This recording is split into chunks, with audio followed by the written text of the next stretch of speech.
잘 들리세요? 할렐루야. 네. 안 들리면 안 되니까 손을 주시기 바랍니다. 예. 할렐루야. 예, 이렇게 우리 제42회 전국 장로회 연합회 이번 토론에 축하를 드립니다. 그리고 이렇게 말씀을 함께 나눌 은혜를 주시되 또 이끌어 가시는 우리 회장님 그리고 모든 임원 장로님들께 감사를 드리겠습니다. 오늘 주제 강의는 우리 이번에 임원 토론의 주제와 같습니다. 자유의 땅에서 굳게 서서 오직 사랑으로 본문도 갈라디아서 5장 1절에서 또 5장 1절과 13절을 또 이렇게 정했습니다. 한번 읽어볼까요? 우리 갈라디아서 5장 1절과 13절 주제 구절을 한번 읽겠습니다. 혹시 그 본문에 있으면 같이 읽으시고요. 자, 시작. 그리스도께서 우리를 자유롭게 하려고 자유를 주셨으니 그러므로 굳건히 있어서 다시는 종의 멍에를 매지 말라. 13절. 형제들아 너희가 자유를 위하여 부르심을 입었나니 그러나 그 자유로 육체의 궤를 삼지 말고 오직 사랑으로 서로 종노릇하라. 아멘. 우리가 아무리 선한 사람이라도 우리는 어떤 죄든지 짓고 삽니다. 세상에는 100% 선한 사람도 없고 100% 악한 사람도 없습니다. 우리 여기 계신 우리 장로님들 중에서도 나는 죄 짓지 않고 살았다고 하는 분도 있을 것입니다. 또 나는 선하게 살았다고 여기는 분도 있을 것입니다. 만약 이 죄가 법적인 죄를 따지는 것이라면 그렇게 말씀할 수도 있습니다. 우리가 사소한 법까지 100% 지킬 수는 없지만 그래도 심각한 법을 위반하거나 불법을 저지르고 살지는 않는다면 또 이렇게 자부할 수도 있으실 것입니다. 그렇게 따지면요, 저도 마찬가지입니다. 저도 큰 죄 짓고 살아온 적은 별로 없습니다. 가끔요, 주차위반 딱지를 떼는데 그게 죄라고 했는데 그러다 5년마다 한 번 정도 제가 주차위반을 하더라고요. 또 속도위반도 가끔 날라오는데 3년마다 한 번 정도는 날라오거든요. 그러니까 이런 걸 보면 제가 뭐 그런 걸 빼고는 크게 무슨 불법 행위를 했다든지 무슨 죄를 범했다든지 이런 걸 아무리 생각해도 별로 없습니다. 물론 마음으로 짓는 죄를 빼고 말입니다. 예. 사실 이런 것에 대해서 정말 철저했던 사람들이 있었죠. 잘 아시는 대로 바리새인들이었습니다. 예수님 시대에 살던 이 바리새인들은 정말 그들이 가진 법에 대해서는 목숨처럼 지키고 살았습니다. 큰 죄이건 작은 죄이건 법조항에 나오는 죄는 어떤 죄든지 안 져야 한다는 것이 그들의 생각이었고 이렇게 해야 구원을 받는다고 여겼습니다. 하나님께서 주신 율법은 당연하고 자신들의 역사를 통해 만든 율법조차 어기면 안 된다고 생각했던 것이 바로 그들이었습니다. 그들이 지켜야 되는 법이 몇 개였냐? 무려 600개가 넘었습니다. 율법의 숫자만 봐도 600개가 넘었는데 그 하나하나까지는 다 지키려고 그들은 애를 썼다는 것이죠. 이게 말이 되는 법이든 말이 안 되는 법이든 간에 무조건 지켜야 된다고 여겼습니다. 그런데요, 이 율법을 들여다보면 유형적으로 보면 크게 두 가지를 합니다. 하나는 뭡니까? 하라는 법입니다. 또 하나는 하지 말라는 법입니다. 이렇게 두 개를 나누게 됩니다. 우리가 단순한 예로 십계명을 한번 보면 십계명이 아주 대표적입니다. 잘 아시겠지만 이 십계명을 보면 해야 되는 것과 하지 말아야 되는 법으로 나뉘고 있습니다. 제1계명부터 보면 이겁니다. 제1계명부터 뭡니까? 하지 말라는 거죠. 나 외에 다른 신을 너에게 두지 말라. 2계명 어떤 형상도 만들어서 섬기지 마라. 3계명 하나님의 이름을 망령되이 부르지 마라. 1에서 3계명 하지 말랍니다. 그러나 4계명에 가면 어떻게 됩니까? 하라로 바뀌어요. 안식일을 거룩하게 지키라. 5계명 부모를 공경하라. 그런데 다시 6계명부터 시작하면 이제 금지 명령입니다. 또 하지 말라예요. 7계명, 6계명 뭡니까? 살인하지 말라. 7계명 간음하지 마라. 8계명 도둑질하지 마라. 9계명 내 이웃에 대해서 거짓 증거하지 마라. 그리고 마지막 10계명 뭡니까? 이웃의 것을 탐내지 마라. 종합해보면 해야 하는 것이 2개밖에 없고요. 나머지는 하지 말라입니다. 8개가 하지 말라요. 이 10계명은 아시다시피 이스라엘 백성들이 애굽에서 탈출한 뒤에 광야에서 주신 겁니다. 모세가 신의 산에서 그것을 받아 이스라엘 백성들에게 알려주었죠. 그런데 이걸 보면서 우리가 뭘 느낄 수 있습니까? 이걸 보면요, 단순하지만 이 내용들을 보면 당시에 하나님의 염려가 어디에 있는지를 우리가 느낄 수 있다는 겁니다. 그러니까 하지 말라는 계명과 하나님의 계명을 보면서 하나님께서 우리에게 어디에다 주안점을 두고 있구나, 어디에 하나님의 관심이 지금 부어져 있구나, 그걸 알고 있다는 것이죠. 비교해서 보겠습니다. 하나님께서 에덴 동산을 만드시고 아담과 하와를 그곳에 살게 하시면서 하라는 요청이 많았을까요? 하지 말라는 요청이 많았을까요? 한번 우리 장로님과 생각해 보십시오. 에덴 동산의 경우에는 하나님께서 하라는 요청이 많았을까요? 하지 말라가 많았을까요? 그렇습니다. 압도적으로 하라가 많았습니다. 바로 이 내용을 보면 번성해라, 행복해라, 다스려라, 이것도 먹고 저것도 먹고 원하는 대로 다 취하여라, 이게 하나님의 요청이었습니다. 그런데 하지 말라는 딱 하나 있었죠. 그게 뭔지 아시죠? 그죠? 선악을 알게 하는 실과 그것만큼은 먹지 말아요. 그러니까 처음에 에덴 동산을 만들었을 때는 하지 말라는 요청은 딱 하나 있습니다. 그 외에 모든 것들은요 다 하라 또는 해도 된다 했습니다. 왜 이런 차이가 나는 것인가? 왜 이런, 어떻게 보면 우리가 십계명 출애굽한 이스라엘 백성들과 그 이전에 에덴 동산과는 왜 이런 차이점이 생겨난 것인가? 이거는요 다른 거 아닙니다. 인간의 상태가 달랐기 때문입니다. 이게 어떤 상태냐면 죄가 있는 상태냐 아니냐가 달랐다는 것이죠. 아시겠지만 에덴 동산의 아담과 하와의 출발은 무죄함에서 시작되었습니다. 그들은 전혀 죄가 없는 순결하고 깨끗한 존재였습니다. 그러니까 에덴 동산의 기본 운영 원리가 뭔가? 에덴 동산을 하나님께서 운영하실 때 가장 기초적인 운영 원리가 뭔가? 그게 뭔지 아십니까? 그게 바로 자유였습니다. 자유. 그러니까 에덴 동산은 철저하게 자유를 기반으로 이게 이끌어져 갔다는 것이죠. 모든 자유를 아담과 하와에게 부여하시고 너희들이 하고 싶은 마음껏 해라. 서랍과 하나만 먹지 말고 그 외에는 다 해도 되는 거예요. 그러니까 이 자유를 기본으로 무엇이든지 해도 되는 그런 존재로 지원받은 게 바로 아담과 하와였고, 바로 그런 자유를 마음껏 누리는 사람들이 바로 이 사람들이고, 이들이 바로 우리 인류의 시초였습니다. 그러나 출애굽한 이스라엘 백성들의 생활 원리는 어땠습니까? 그들도 자유였을까요? 출애굽해가지고 광야를 나온 이스라엘 사람들 그들의 삶의 원리가 자유였을까요? 그거 아니었습니다. 아이러니한 것이 출애굽 당시 이스라엘 백성들이 가장 갈망했던 것이 뭔가? 그게 바로 자유였습니다. 그들은 애굽에 노예로 있기에 신음하고 고통스러워했습니다. 자유를 갈망하며 해방되기를 원했습니다. 그런 그들을 하나님께서는 모세를 통해 해방시켜 주시고 광야로 이끌어 족박굴이 흐르는 가나안 땅으로 가게 하셨죠. 그렇다면 이들에게도 자유가 주어져야 맞는 것 아니겠습니까? 그런데 그들 삶의 원리는요 자유가 아니었습니다. 그럼 뭐냐? 죄송하지만요 하나님이 그들에게 육신의 자유, 악재로부터 벗어나는 자유는 주셨지 몰라도 영적인 자유까지는 허락하지 않았다는 것이죠.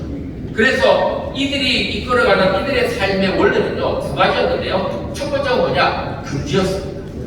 두 번째가 뭘까요? 두 번째는 순종이었습니다.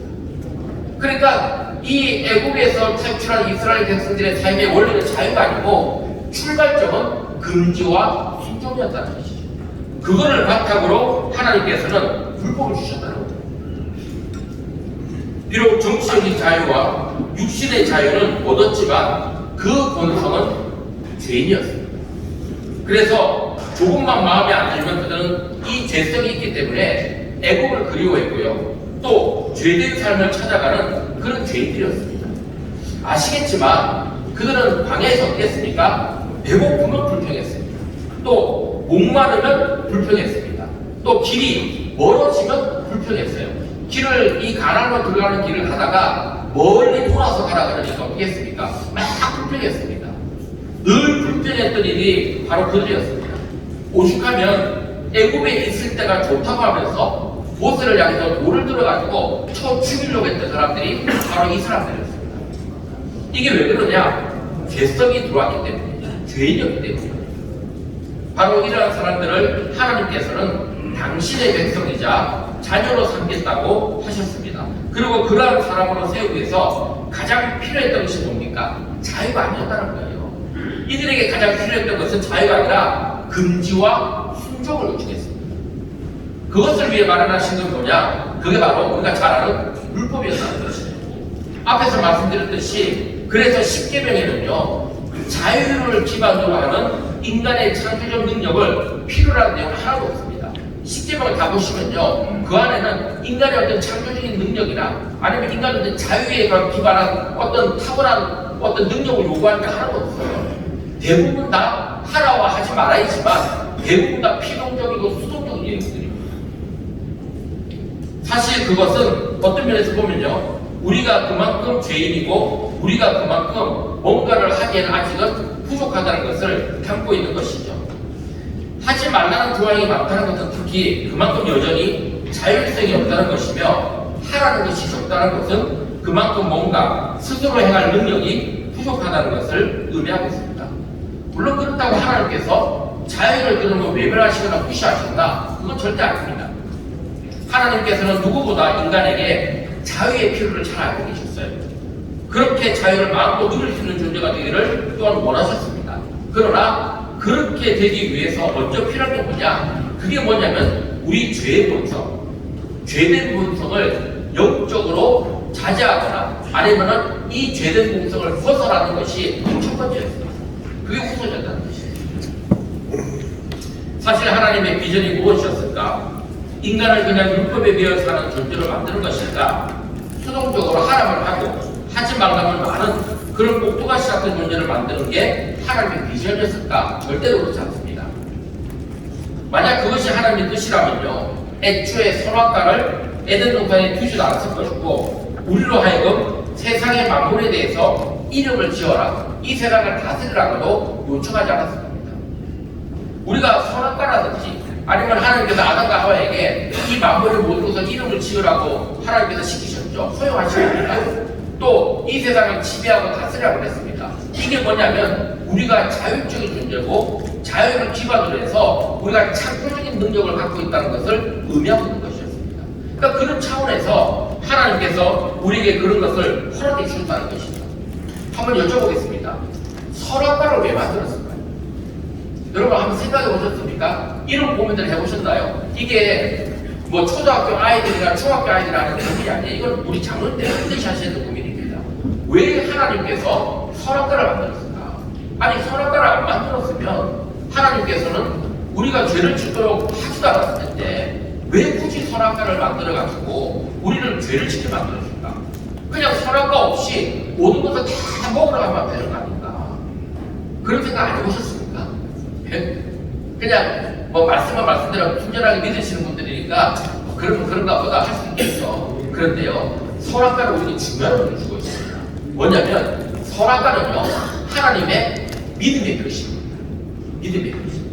그게 무슨 말이냐? 선악과는 금지 조항이 아니었어요. 엄밀히 말하면 자, 아담과 하와가 하나님이 계약을 했습니다. 약속을 맺어요. 자, 내가 지은 이 세상 속에서 마음껏 누리고 마음껏 살 거라고 내가 너희를 이 세상에 자유를 줬어. 그리고 나는 너희들을 믿어. 너희들이 이렇게 잘 살 것이라고 내가 믿고 내가 너희들이 이렇게 갈 수 있도록 내가 다 허용해 줄 거야.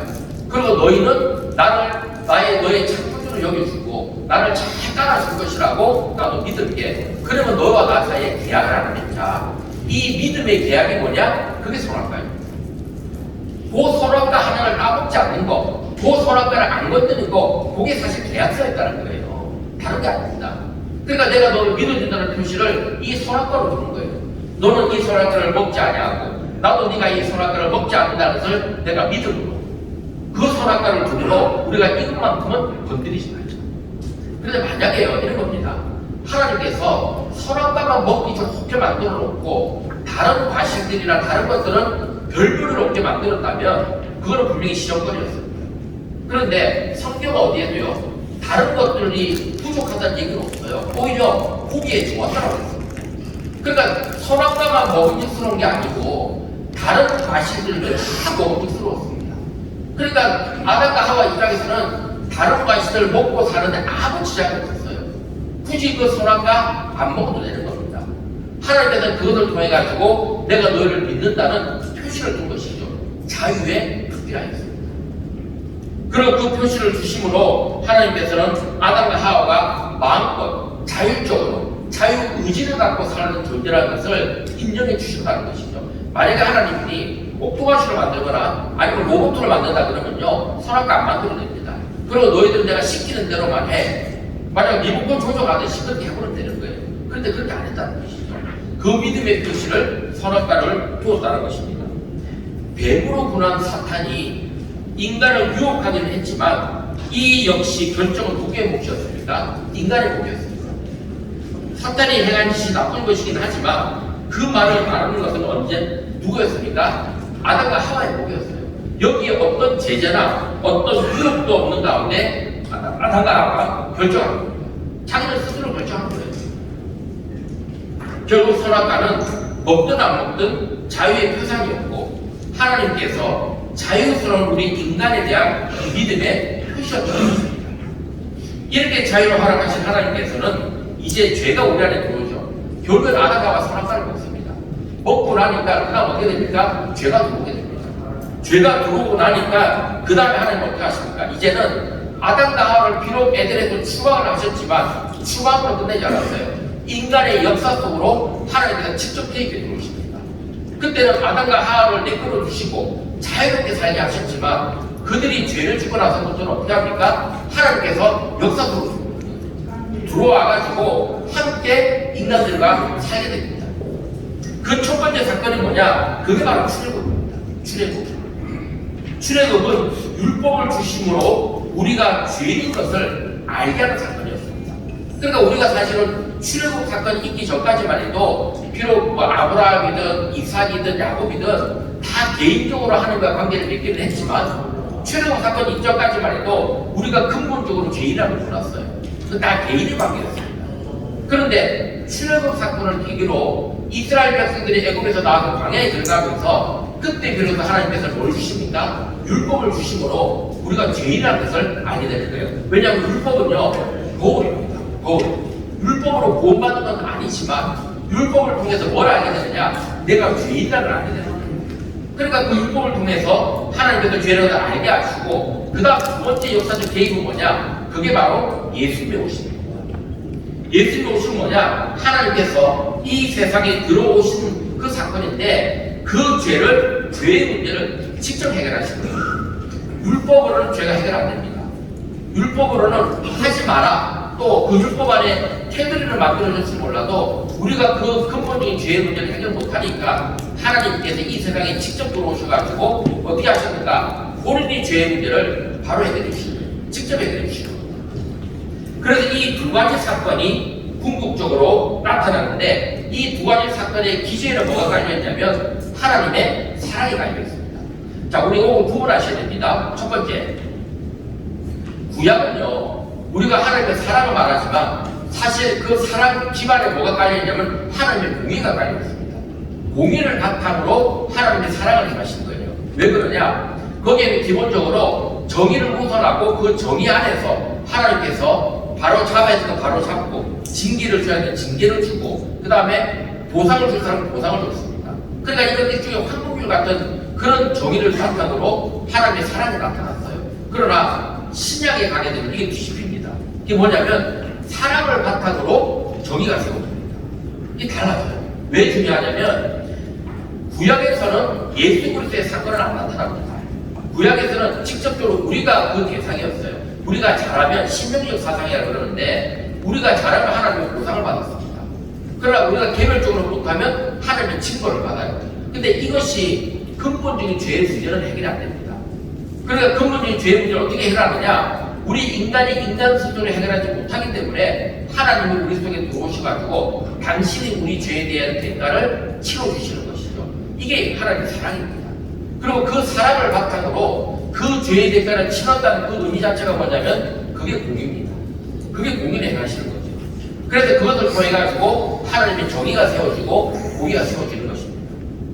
바로 이것을 통해서 하나님께서는 성경 전체를 통해서 가장 중요한 계명, 그 계명인 서로 사랑하라가 여기서 세워지게 되는 것입니다.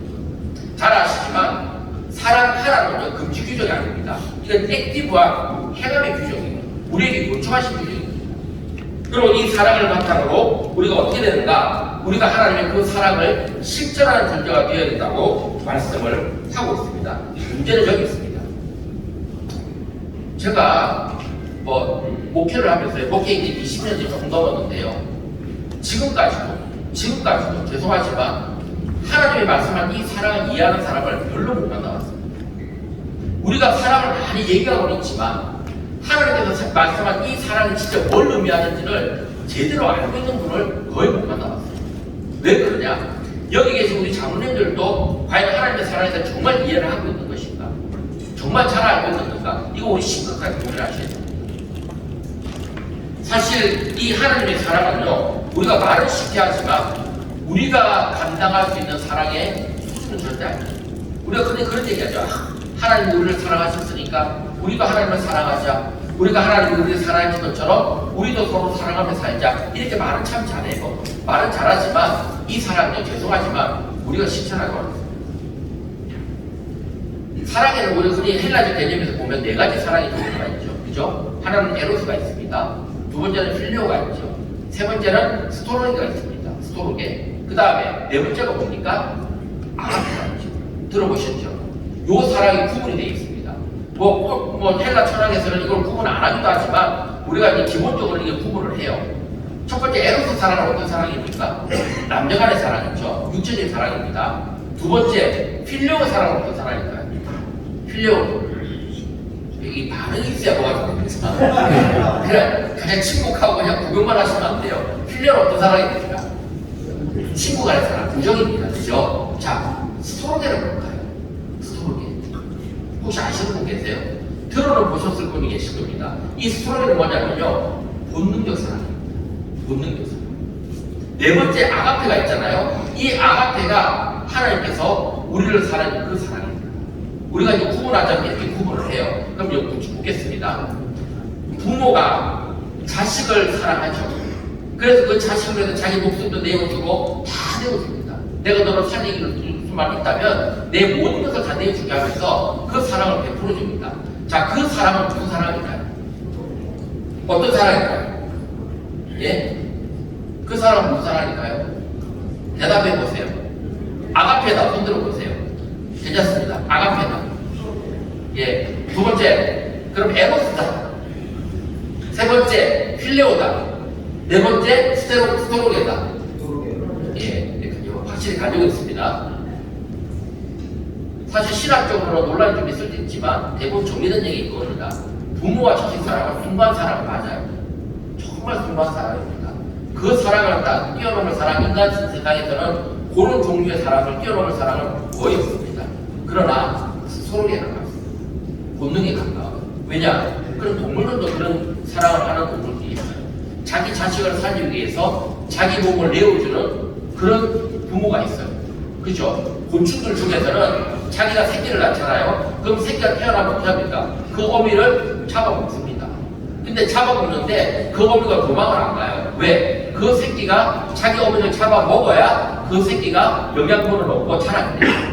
이게 일종의 본능적인 거예요, 자유기에. 그러니까 남의 새끼를 잡아먹을지 몰라도 자기 새끼를 안 잡아먹는다는 거죠.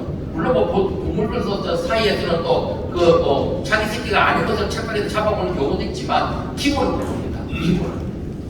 그러니까 부모 자식 사랑을 아가페라고 생각하는 경우가 많이 있긴 하지만 엄밀히 말하면요, 본능적인 사랑이 가깝습니다. 이것도 숭고하긴 하죠. 그런데 그렇다면 아가페 사랑을 우리가 어떻게 정해야 될 것이냐, 이렇게 생각하면 됩니다. 제가요, 제 아들이 있어요. 제 아들이 있는데 이 아들이 정말 똑똑합니다. 공부도 잘하고 말도 잘 듣고 누가 봐도 어디에다 놔도 뒤지지 않는 정말 좋은 아들이에요. 너무너무 착한 아들이에요. 효자예요.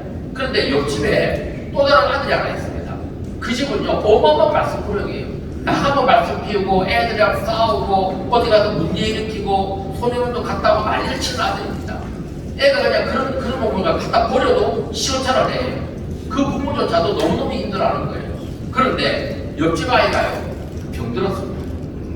병들어가지고 죽게 됐어요. 그러니까 그 부모가 우리 집을 찾아가 하는 얘기가 이거예요. 우리 아이가 지금 죽게 되었는데 당신 집 아이의 심장을 떼주면 우리 아이가 살겠답니다. 당신 집 아이의 심장을 우리 아이에게 좀 주십시오. 여쭤보겠습니다. 여기 계신 분 중에 그 심장을 주실 분 있습니까? 예를 들어 내 아이한테 정말 별로 문제가 많아. 이쪽에서 너무너무 뛰어나. 그런다 해도 그 심장을 줄 수 있을까요? 근데 하물며 얘는 죄라면은 다 짓고지요. 사람 늘 죄짓고 사는 애야. 얘는 늘 말씀을 잘 듣고 사는 애인데 하나밖에 없는 둘도 없는 아들인데, 그런데 그 아들의 심장을 빼가지고 이 아들을 장가가는 거예요. 이거 우리 부모로도 줄 수 있습니까? 내가 내 심장 떼가지고 내 아들 줄 수 있을지 몰라도 우리 아들 심장 떼가지고 옆집 아들 색만 알지도 못하고 맨날 문제만 저지르는 죄만 짓는 그 아들 위해서 심장을 줄 수 있겠냐고. 그거 가능하신 분이 손들어 주십시오. 제가 예수님을 모시겠습니다. 하나님이 하신 일이 이거예요. 하나님이 하신 일이 이거라고. 당신의 독생자 아들을 갖다가 죽여가지고 그 심장에 피를 빼가지고 누굴 줬습니까? 늘 죄만 짓는 거예요. 어떻게 보면 우리가 그분의 자녀될 자격도 없는 그런 죄를 위해 가지고 당신 아들을 내준 사랑이 그게 아가페입니다. 그게 아가페예요. 그러니까 이 아가페를 우리가 실천할 수가 있냐고. 그런데 하나님께서 말씀하신 사랑은 바로 그 사랑을 말하는 겁니다. 우리가 사실 사랑 그러는데요, 이 사랑을 제대로 아는 분이 별로 없더라고요. 교회 가시면 십자가 달려있죠. 우리 장로님들은 십자가를 똑바로 하셔야 됩니다. 저는 이 십자가 의미가 너무너무 왜곡돼가지고 지금도 그것만 생각하면 화가 나요. 왜 화나는 줄 아세요? 십자가는 누구를 패는 도구가 아니에요. 십자가 갖고 누구를 이기는 도구가 절대 아닙니다. 심지어 십자가로 사탄을 이길 생각도 하지 마세요. 십자가로 사탄을 물리치는 도구 절대 아닙니다. 십자가는 뭔지 아세요? 십자가는 희생하는 도구입니다. 희생의 상징이에요. 십자가 분명된, 물론 찬송은 있지만 죄송하지만 이 십자가는 콘스탄티누스 황제자가 가지고 완전히 왜곡되거든요. 십자가의 상징은요, 의미는 뭐냐? 다른 거 아닙니다. 내가 누군가를 위해서 대신 죽어주는 상징이에요. 그러니까 제가 어떤 교인들 중에서도 이런 사람이 있어요. 자기 아이가 공부를 못해. 자기 아이가 문제를 일으켜. 그러니까 그 여집사님이 저한테 와서 그런 얘기해요. 목사님, 저는 우리 아이 때문에 너무너무 힘들어요. 그러시라고. 그런데 그 다음 말이 가관이에요. 우리 아이가 제 십자가예요. 그런 거예요. 우리 아이가 제 십자가예요. 그래서 제가 그랬습니다. 집사님, 말씀을 똑바로 하셔야 됩니다. 그게 아이가 왜 집사님의 십자가입니까? 아니, 내가 쟤 때문에 고통을 당하고 있잖아요. 십자가 의미는 고통 아니에요. 그거는 현상일 뿐입니다. 십자가 의미. 집사님이 정말 아이가 십자가라고 생각한다면 그 아이를 위해서 집사님이 희생을 하셔야 됩니다. 그 아이를 위해서 집사님이 다 도와줘야 됩니다. 그런데 그 아이가 말씀 드린다고, 그 아이가 썩인다고, 그것 때문에 내가 괴롭다고, 그거를 십자가 말하면 어금성들입니다. 십자가 의미는 내가 누군가를 위해서 대신 죽어주는 거, 내가 누군가를 위해서 나의 모든 것을 내어주는 거, 그게 십자가입니다. 전에 제가 장로의 그 입문 수련회 가서 말씀드렸는데, 제가 우리 세강교회 부인을 딱 10년 됐는데요. 6월 2일로 10년 됐습니다. 그런데 세우교회 부임했는데 강단에요, 뒤에 어마어마한 십자가 걸리는 거예요. 어마어마한 십자가. 그래서 제가 얼마나 겁이 나는지 몰라요. 목사를 죽이려고. 왜냐하면 그 십자가 의미가 뭔지 제가 알고 있기 때문에, 야, 내가 여기 와서 목사를 갖다 죽이려고. 왜냐하면 여기서 목사님 여기서 다 희생하십시오. 우리를 위해서 다 내놓으시오. 그런 의미를 보이는 거예요. 제가 교회들이 물었습니다. 아니, 십자가 왜 이렇게 큰 걸 걸어놨습니까? 아, 십자가 과에 힘나지 않겠습니까? 십자가 과에 우리가 이 세상, 어려운 세상을 이기고 저 세상을 승리하고 나간 거 아닙니까? 틀린 말은 아니라 할지 모르겠지만요, 성서적으로 틀린 말입니다. 십자가 큰 게 걸리면 걸릴수록 뭘 의미할 줄 아세요? 우리가 그만큼 죽겠습니다. 우리가 그만큼 많이 희생하겠습니다. 그런데 보니까 우리 교인들이 그렇게 희생할 만한 아직 준비가 안 됐어요. 그러니까 제가 어떻게 할 줄 아세요? 십자가 사이즈로 팍 줄여버렸습니다.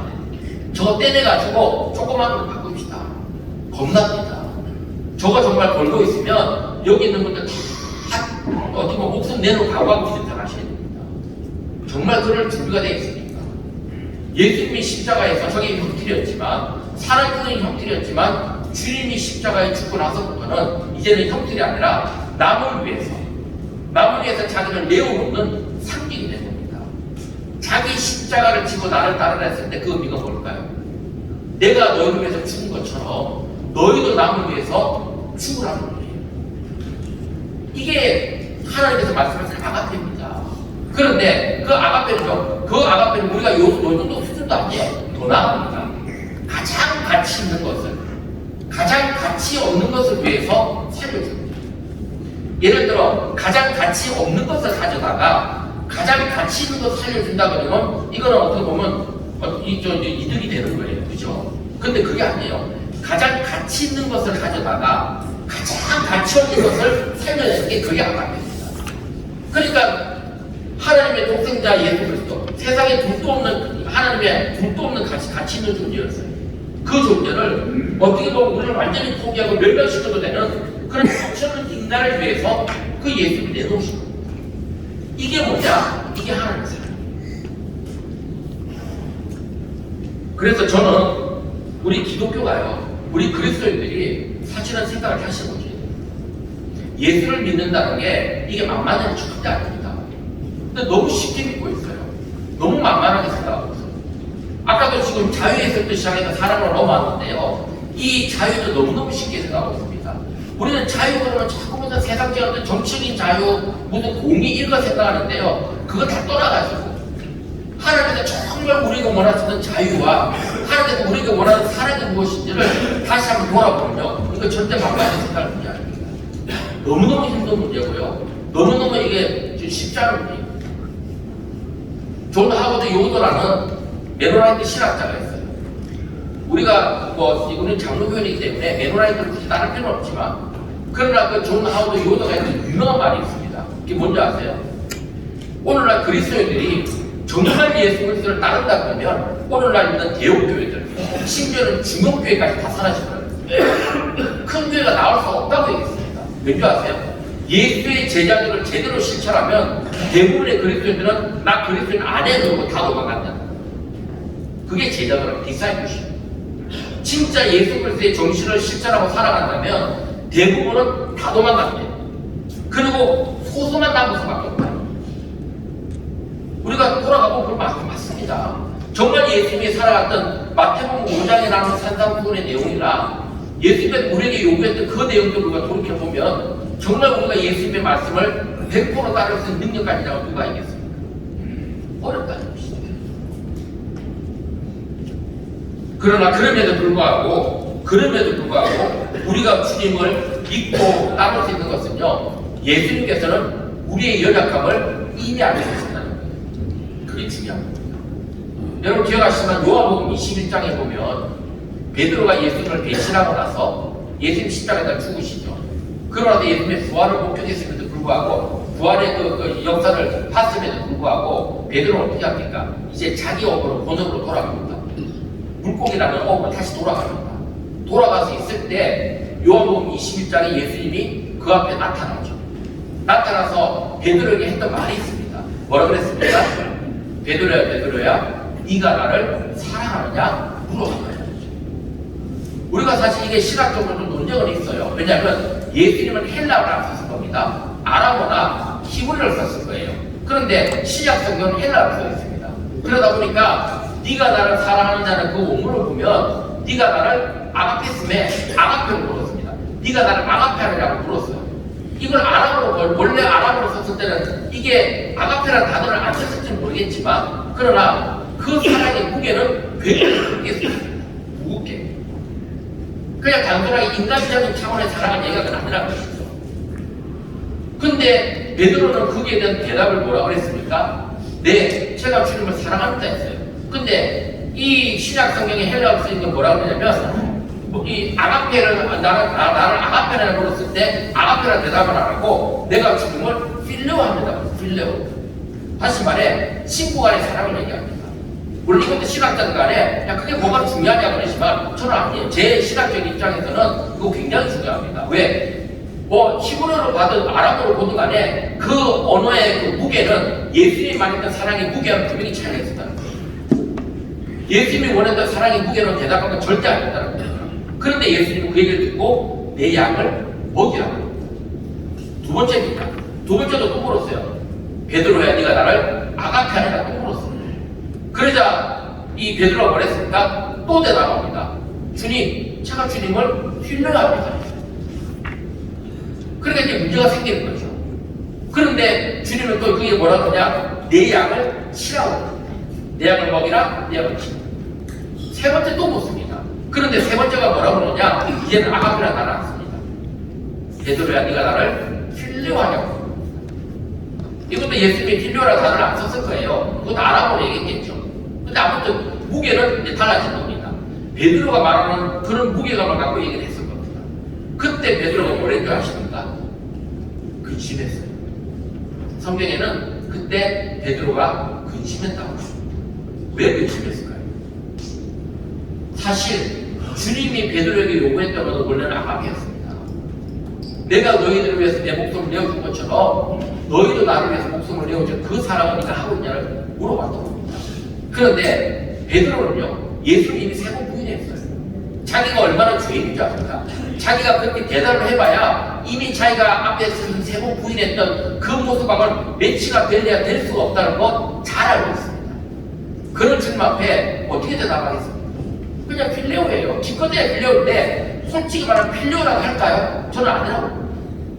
그러니까 베드로가 고민할 수밖에 없는 거예요. 정말 필요라도 했다면요, 자기 친구에서 자기 목숨을 왜 못 내줍니까? 근데 베드로는 목숨을 내주기는커녕 자기를 저주하면서까지도 예수님을 부인했던 사람이에요. 그런데 그런 사람이 근심할 수밖에 없죠. 그러면서 했던 말, 마지막 말, 주님이 아시지 않습니까? 주님이 아시지 않습니까? 그런데 주님은 그런 베드로를 향해서 죽음의 책임을 안 하십니다. 그런 베드로를 해가지고 주님은요, 네가 나를 왜 그렇게 배신했느냐? 내가 너를 그렇게 사랑해줬는데 너는 어째 나를 이만큼 사랑하지 않느냐? 전혀 안 하십니다. 그럼 뭐라고 하냐니까 이제는 네가 갈 건데 네가 이제 앞으로 이제 길을 가게 될 것인데 젊어서는 네 스스로 띄우고 네가 원하는 길로 갔지만 늙게 되면 나이가 들게 되면 이제는 사람들이 남들이 너를 띄우고 너를 원하지 않는 곳으로 데려갈 것이다. 이렇게 얘기하는 겁니다. 이게 뭔지 아십니까? 네가 원하는 하지 않는 너는 내 사람이에요. 그리고 너는 이제 나의 길을 갈 것이고 너는 승부의 길을 갈 것이라는 것을 말씀해 주는 것입니다. 그 안에는 베드로가 예수님의 사랑을 깨달아가면서 예수님의 그 은혜를 받고 예수님의 그 성령의 감동을 받으면서 그가 변해가는 진짜 예수님의 사랑을 느끼고 실천해가는 그 모습을 말씀해 주십니다. 이해되십니까? 그래서 저는 우리 모두 다 마찬가지인데 우리는 우리 인간적인 능력은 절대 예수님의 사랑을 실천 못합니다.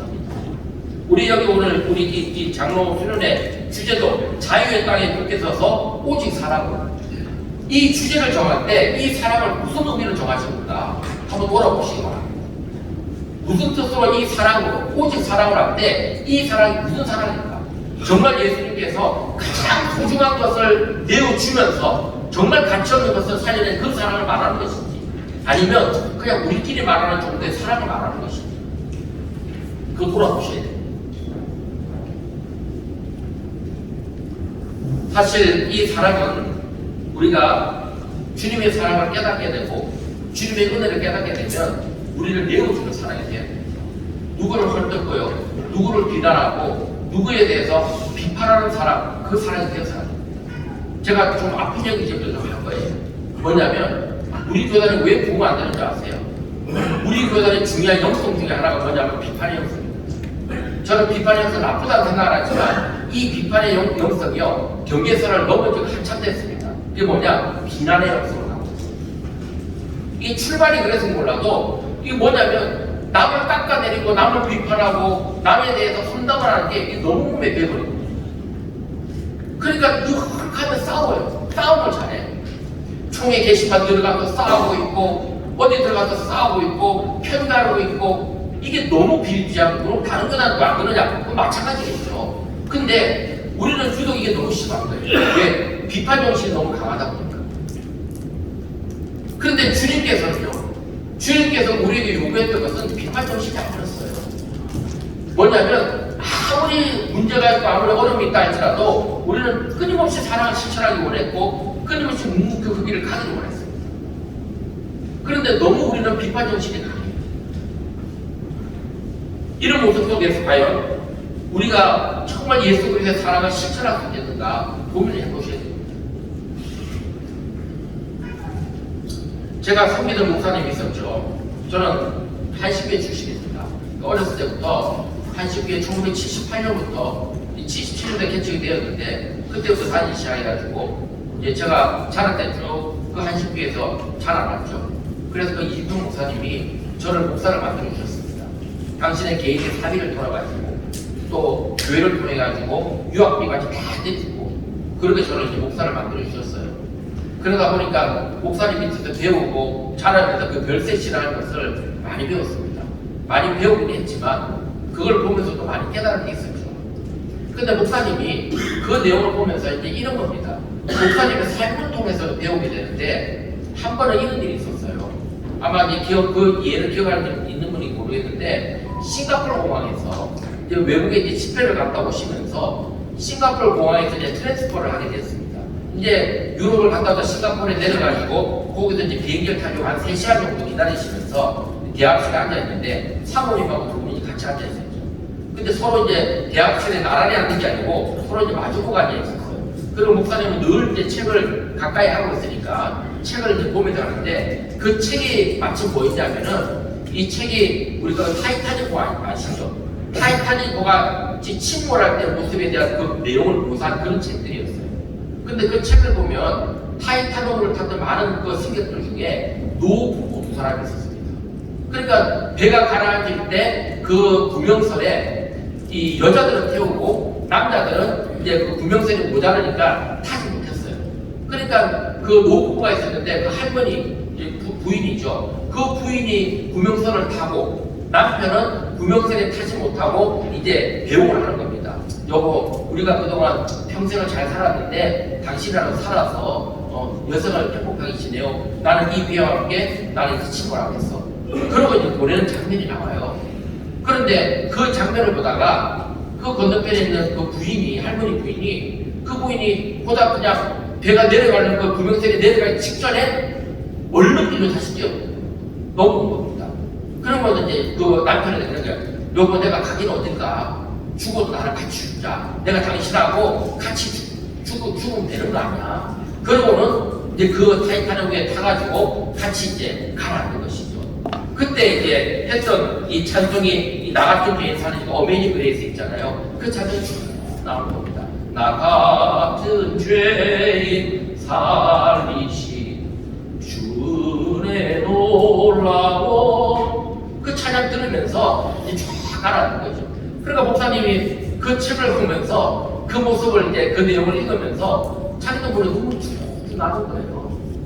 나는 겁니다. 눈물 흘리면서 보다가 앞에 보니까 사모님 앉아 계시잖아요. 그죠? 사모님 보니까 본인이 그 생각된 거예요. 야, 나도 만약 이럴 경우에 처하면 나는 어떡할까? 내가 만약 구명선에 타게 되고 우리 집사람은 저 타이타닉에 타고 있다면 나는 이 구명선을 뛰어내려가지고 저 타이타닉에 우리 집사람과 함께 내 부인과 함께 나도 같이 죽을 수 있을 것인가? 그걸 보면서 눈물이 쭉 흐르는 거예요. 그러면서 그런 생각이 든 거예요. 그래, 나도 우리 집사람하고 같이 놀아야지. 나도 우리 집사람하고 같이 죽어야지.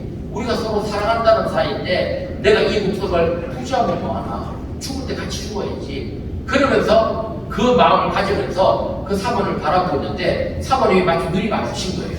근데 남편이 눈을 쭉 흘리고 있으니까 물어본 거예요. 아니 당신 갑자기 왜 울어? 그러니까 목사님 들은 거예요. 단 얘기 안 듣고 가야지. 나도 갈 거야.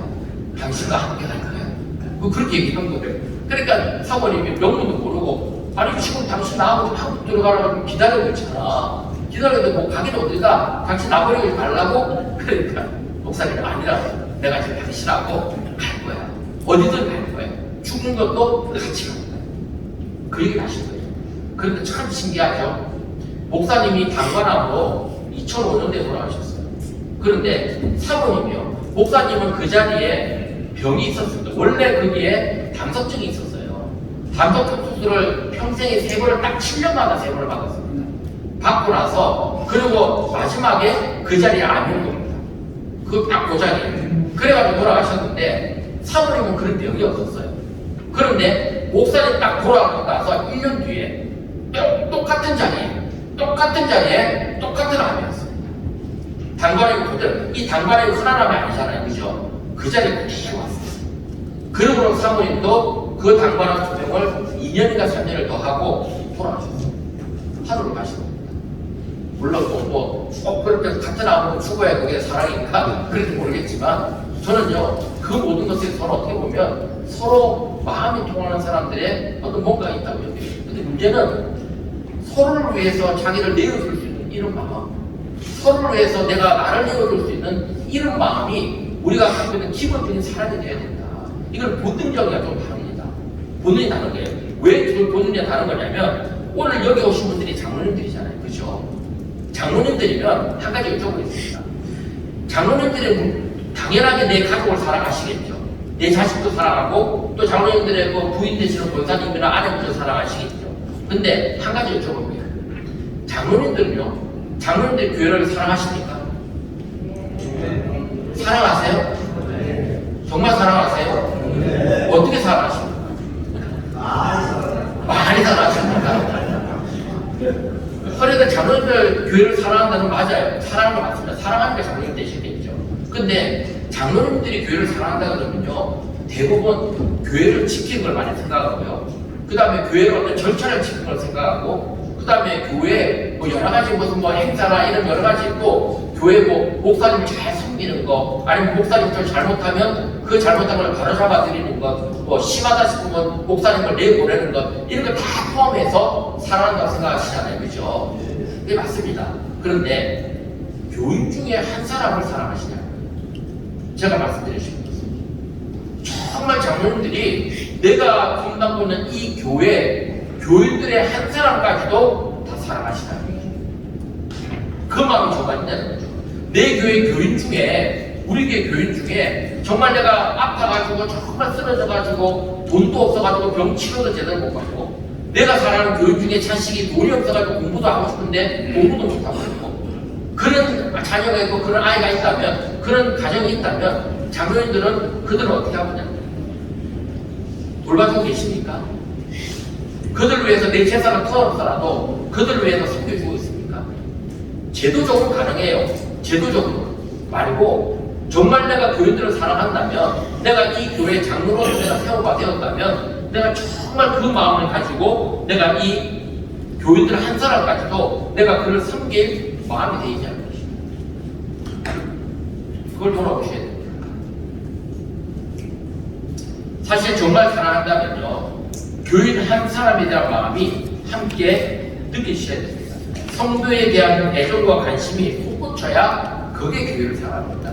교회 건물을 사랑하고, 교회 제도를 사랑하고, 교회 당일을 사랑하고, 교회 절차를 사랑하고, 이것도 사랑이에요. 그런데 진짜 장로님들이 하셔야 될 사랑은 뭐냐면 그걸 목사님한테 맡겨두면 안 됩니다.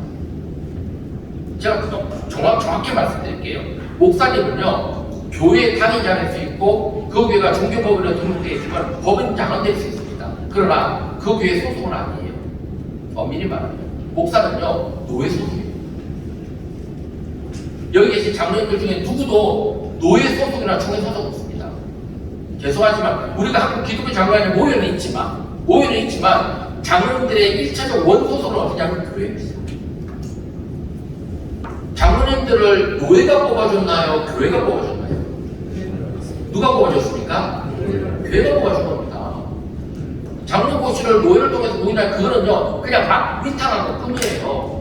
우리 기독교 장로회 안에 있기 때문에 내가 우리 교회에서 장로가 되었는데 노예를 통해 가지고 장로고시를 봐가지고 내가 여기서 인정받게 해달라고 교회가 자체적으로 시험을 못 보니까 위탁을 시켜준 겁니다. 그리고 그것을 통해 가지고 또 한국 기독교 장로회에 정통성을 갖고 있는 교회 장로라고 세운 거죠.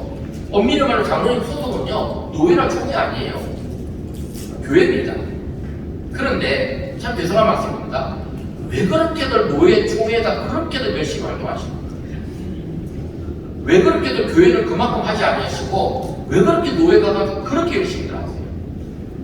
물론 교회에서 파송해서 노예가 할 수는 있죠. 그러시면 교회를 대변해서 활동하셔야죠. 그런데 제가 제 경험에는요 사실 교회에서 파송을 했는데 자기 교회 대변하는 장면을 많이 못 봤습니다. 많은 분들이 그 노예 안에서 뭔가 자리를 차지하려고 하고 노예 안에서 뭔가 활동하려고 하고 더 나아가서 총회에 가서 활동하려고 해요. 나쁘다는 얘기 아닙니다. 좋은 겁니다. 그러나 그 전에 그걸 하려면요 적어도 당신을 뽑아서 장로를 뽑아서 그 교회에서는 그게 적어도 2배, 3배 이상을 일하셔야 돼요. 적어도 교회를 그 이상으로 수없이 그보다 더 많이 교회를 섬기셔야 돼요. 그게 1번이에요. 제가 말씀드릴게요. 노예를 정말 잘 섬기고 우리 노예가 잘 된다 합시다. 노예가 잘 돼가지고 교회가 부흥할까 안 할까요? 솔직히 한번 말씀해 보세요. 우리 노예를 잘 섬기잖아요. 노예가 잘 돼요. 노예가 산처럼 잘 보이고 또 잘 먹고 또 활동도 잘하고 여러 활동 잘해요. 그러면 그 노예가 잘 되면 그 노예 속한 교회들이 다 부흥할까 안 할까요? 대답해 보세요. 우리가 입에 배임 소리 그거 있죠. 내가 우리 교회 기장이 교회 부흥을 위해서 노예 활동을 열심히 합니다. 우리 기장이 발전하게 해서 총회를 열심히 합니다. 천만의 말씀이에요. 죄송하지만요. 교회에 가서 전도 안 하시고 교회 섬기지 않으면 교회 절대 부흥 안 합니다. 백날 가서 교회 섬겨 보십시오. 이제 노예 섬겨 보십시오. 교회 부흥 안 합니다. 절대 부흥 안 합니다. 교회 부흥은요 장로님부터가 앞장서가지고 교회에서 전도하셔야 됩니다. 교회 살리셔야 돼요. 여러분 우리 교회가 얼마나 심각한지 모르시죠? 저는 총회과정으로 활동하기 때문에 제 생각에는 저는 우리 교단 활동보다 다른 교단 활동이 더 많았어요. 코로나 전까지. 그러니까 제가 다른 교단 사정을 많이 알아요. 그런데 정말 우리 교단 비참합니다. 제가 정말 답답한 게 뭐냐면 우리 교단 모임 자리, 총회 자리 가면요 전부 다 자화자체. 뭐가 그렇게 잘났다고? 되게 잘 왔어요. 어디 가면 코딱지 껴주지도 않은 교단인데 엄청 잘 왔어요. 알아주지도 않습니다. 기장국사라고 어디 가면요 어디가 찌그러져 있어야 돼요. 이런 교단인데 그래놓고는 교회에 대한 관심도 없어.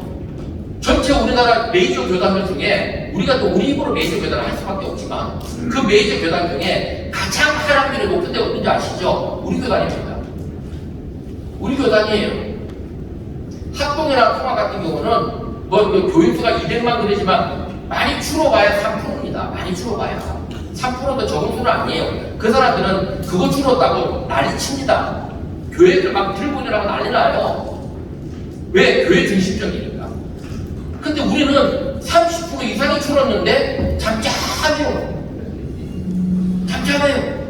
제가 들어오기 전에 우리 다음 강의하는 목사님은 잠시 얘기를 하는데요. 그 목사님이 심각한 얘기를 하는 거예요. 경상도 지역은 정말 심각합니다. 왜? 경상도 지역에서 우리 기자들이 이단으로 보고 있다는 거예요. 지금도. 우리가 현장 교회가 이단이 아닌데 이거요.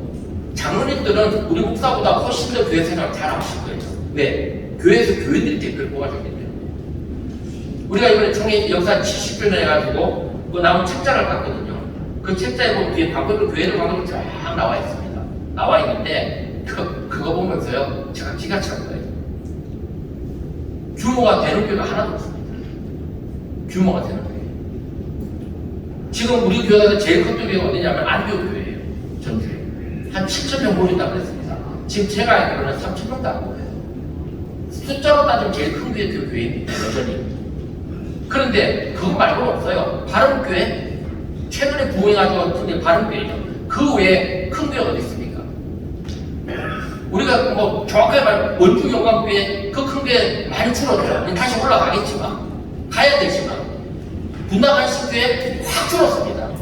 제 목교회에 가지만 서울한식교회 정말 열심히 하고 계시지만 줄었어요. 현장기장이 정말 어렵습니다. 동성교회 제가 듣기로는 굉장히 어렵다는 얘기 들었습니다. 한번 찾아보십시오. 잘 되고 있는 게 어디 있는가? 이건 굉장히 심각합니다. 장로님들이요 들고 일어나야 되는 문제예요. 근데 너무너무 우리 태평해. 이렇게 가다가 10년, 20년 되면요 기자가 사라집니다. 왠지 아세요? 교회가 사라지면 노예 사라집니다. 여러분 노예는 실체 있는 조직 아니에요. 총회가 실체 있다고 생각하십니까? 교회가 사라지면 노예 총회 다 사라집니다. 신학교는 남을지 모르겠죠. 우리가 신학교 시작을 했으니까.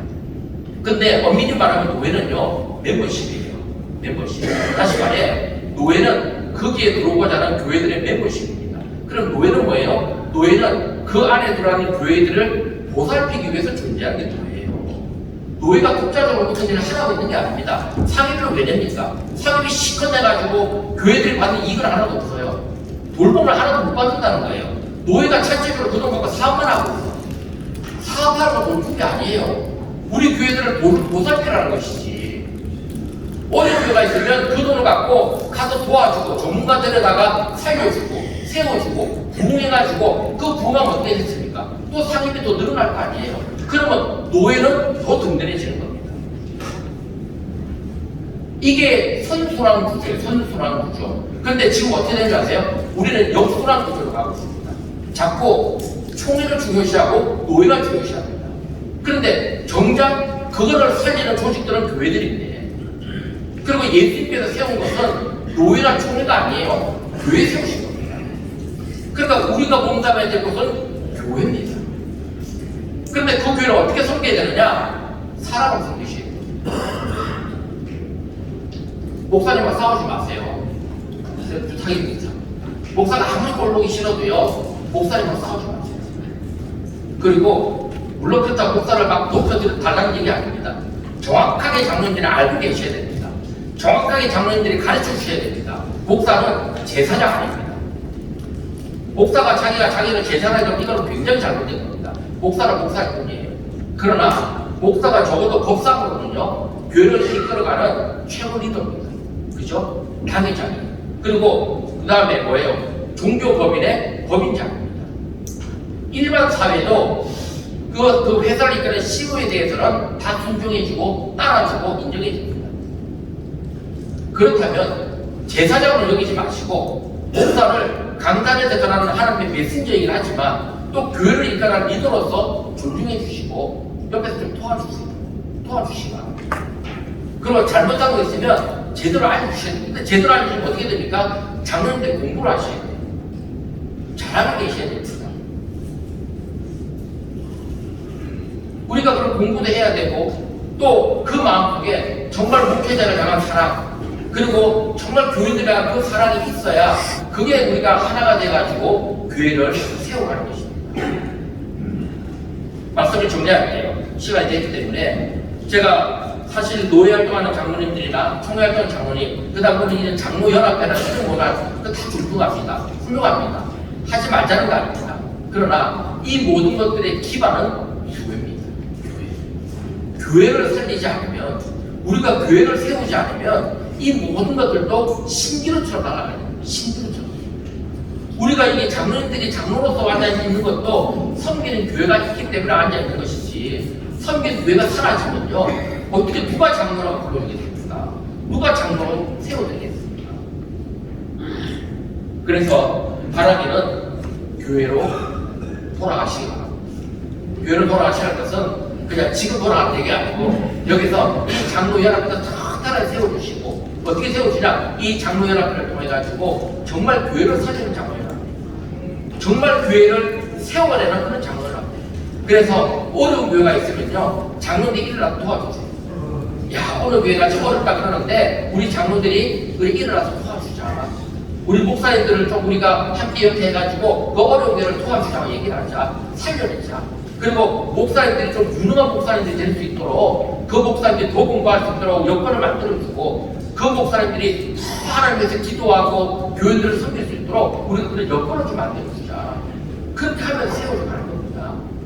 바람자 여러분이요, 정말 우리가 자유를 누리시려면, 우리가 정말 자유의 땅에 굳게 서시려면 우리가 사랑의 마음을 가져야 되는데, 그 사랑의 마음은 뭐냐? 교회를 사랑하는 마음. 그 교회는 건물이나 제도가 아닙니다. 그 교회를 몸담고 있는 우리 기장의 한 분 한 분 교회를 사랑하는 마음. 그 마음을 가지시고 이 어떻게 보면 우리 교단과 우리 교회와 우리 교단을 공부하는 모든 성도들을 살려내는 그런 장로님들 되시기를 축원합니다. 장로님 되시기를 소망합니다.